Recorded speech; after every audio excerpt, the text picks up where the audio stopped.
Kilala po namin yung scammer po. Yun na, ito kumita na kami, nakasweldo na ako. Ako, mukha ko ho, pati mukha ko ginamit na fake account. Nakakuha pa ng pera at inaway ako. Kaya nga po, Senator, kung mamarapatin po ninyo, na kamag-anak ninyo, naloko na yan. Dinadamay na lang kayo. Parang reyna ng pyramiding. Power!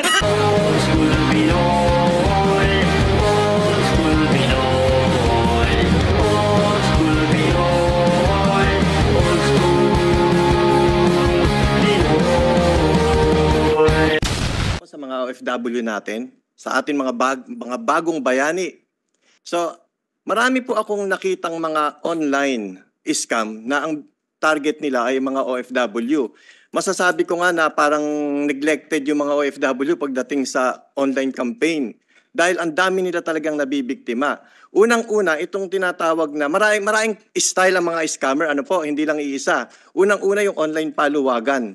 Yung online paluwagan na yan, kung hindi nagbayad yung isang member nila, lahat ng mga sumali sa online paluwagan ay hindi makakasweldo. Ikalawa, kahit na magbayad yung mga members nila, kung scammer ang may-ari, hindi rin makakasweldo ang mga yan.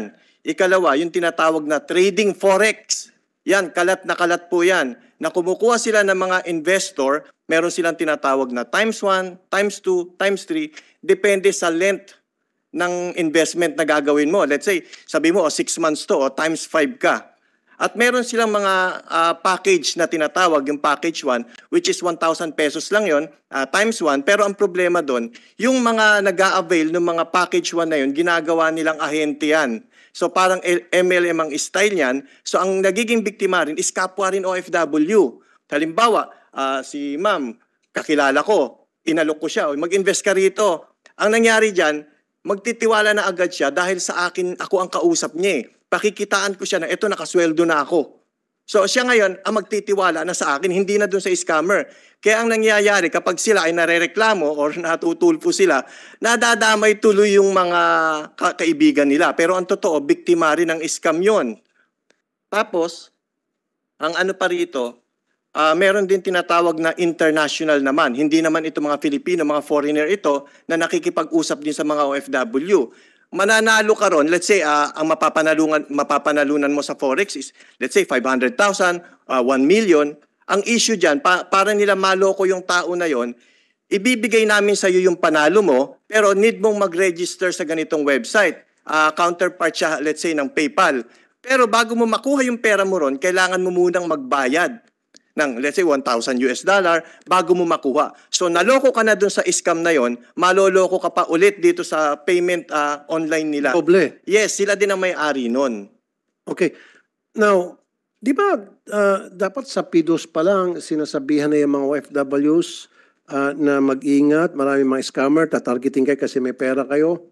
And then, sa karanasan ko rin kasi, pangalawa, Mr. Malapira, wag na tayong lalayo, meron akong Facebook page na Rafi Tulfo in Action na magpapanggap na sila yung Rafi Tulfo in Action. Magkikreate sila ng another page. And I've been telling them paulit-ulit na lang na mag-ingat sa mga scammer. Bakit meron pa rin na-scam? Ano sa tingin mo, bakit almost every day, maging sa radio show ko, maging sa page ko, sinasabi ko mag-ingat kayo sa mga scammer.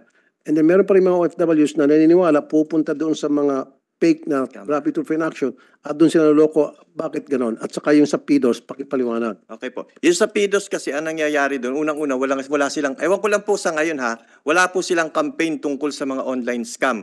Based doon nung time na umalis ako. Pero ewan ko lang po sa panahon natin ngayon. Dapat yung pag-alis pa lang, dinidiscuss na sa kanila yan, yung mga online scammer. Ikalawa, nakakalimutan kasi ng mga tao yan na meron palang ganitong klaseng scheme or yung mismo mga kakilala nila, kamag-anak nila na naloko na, yun na nag-o-offer sa kanila. Kaya nagtitiwala sila ron. Kaya nga po, Senator, kung mamarapatin po ninyo, na sana magkaroon tayo na, since na online itong mga scammer na to dapat tapatan din natin sila ng online. Magkaroon tayo ng isang parang help desk online na makakausap nila yung mga let's say, mga DMW, pwede silang magtanong dyan. Pero sa mga OFW, lahat ng yan ay scam po yan. Huwag kahit kamag-anak po ninyo ang mag-offer sa inyo na sasabihin niyo, hindi ako lolokohin yan kasi kamag-anak ko yan. Mali po, kasi yung kamag-anak ninyo, naloko na yan. Dinadamay na lang kayo. Ito, kumita na kami, nakasweldo na ako. Pinadadama lang yan. Hanggang sa dumami ang recruit niyan, magiging networking na yan. Actually, biktima din po kami ng investment scam. Okay, pwedeng pakikwento sa amin ano ang yung modus at paano kayo na naging biktima? Ano po kasi?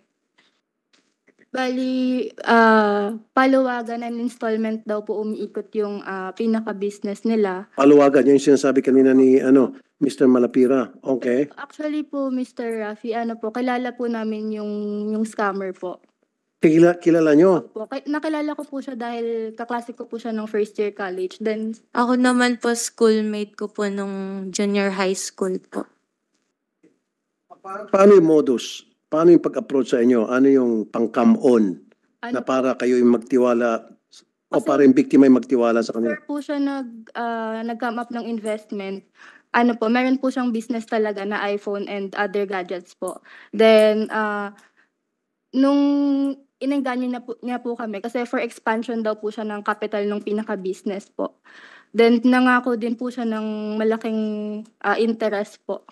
40% interest po. 40% Po, monthly po. monthly. Pero hindi nyo tinanong, kung yung bangko hindi makapag-offer ng ganong klaseng interest, malalaking kumpanya, San Miguel Corporation, SM, mga dambuhalang kumpanya, hindi makapag-offer ng ganong interest ka pabalik sa investment ninyo, sila pa kaya. So, it didn't occur into your mind na this is too good to be true. Opo, pero sobrang trust din po namin kasi po siya, parang ina-assure niya po kami na sobrang laki po ng kinikita po sa installment.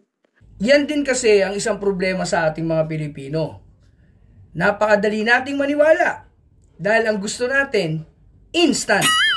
Yung hindi ka naghihirap, pero napakalaki na gusto mong makuha.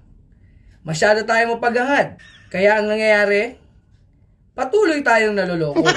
Nagtataka nga si Senador Rapi. Bakit sa dami yan ng sinasabi sa kanyang FB page, pati ng OWA ni Administrator Arnel Ignacio, patuloy pa rin nakakapanloko o nakakapang-scam ang mga loko-loko. 6 million coordination sa DICT para sa pag-identify, pagka-shutdown ng mga website na punong-puno ng pang-scam na tinatarget yung mga OFWs. Yes po, Mr. Senator. Ano yung picture na yan? Mr. Chair, Your Honors, kagaya po namin, I share the frustration with you na kayo na nga po na napakaraming followers, 26 million. Magtataka ho kayo kung bakit pa rin sila kumakagat kahit marami nang nababalita na sila ay naloko. Tingnan niyo naman to, ako mukha ko ho, pati mukha ko ginamit na fake account, nakakuha pa ng pera at inaway ako, pinipilit niya ako kausap. That's Hindi correct. pa ako nakausap niya, but from my experience in the media. So ngayon, yeah, tama ka. Sinabi ko nga kanina. Paulit-ulit na may na-scam ng mga OFWs. Kulang ba tayo sa information dissemination? Eto po Na para kahit na may warning na tayo na wag yung patulan itong klaseng scam, itong mga account na ito, and yet pinapatulan pa rin nila at naluloko pa rin. Anong pagkukulang natin? Meron ba tayong pagkukulang? Gobyerno, maybe? Sa analysis ko po, Mr. Chair, ang kalaban po natin kasi 24 hours nagtatrabaho. Kasi kikita siya So ang motivation niya mabigat at powerful. I think from our side, we have to get all our support from all sectors, including the private sector. Kasi ang una po nating kalaban dito, information yung information no, kailangan, kung sila ay naglagay ng 10, maglalagay tayo 1,000 na kumukontra doon sa kanyang sinabi. Ang nangyayari ho kasi, kayo may sinabi, ako may sinabi, I think there should be a more powerful direction as to how the information campaign against this scrupulous mga entities ay kumbaga massively we attack them. Kasi tuloy-tuloy sila kahit pa hindi lang ho ito tungkol sa scam kahit ho yung sa mga nagre-recruit. Doon ho sa kasulok-sulukan ng mga probinsya natin, tuloy-tuloy sila. Pinapasok yung mga sulok-sulok kasi nga ho kumikita. So kailangan ho tapatan natin yan ng mas massive na ang iayain lang po natin hindi ho government. I'm very very sure yung mga napakalalaki ng mga followers na influencers ay pwede po natin kunin. Paulit-ulit lang ho natin sabihin na wag. That's good. Maraming Siguro, salamat po. yeah, itatap niyo siguro yung mga kilalang influencers para tumulong sa information dissemination campaign ninyo.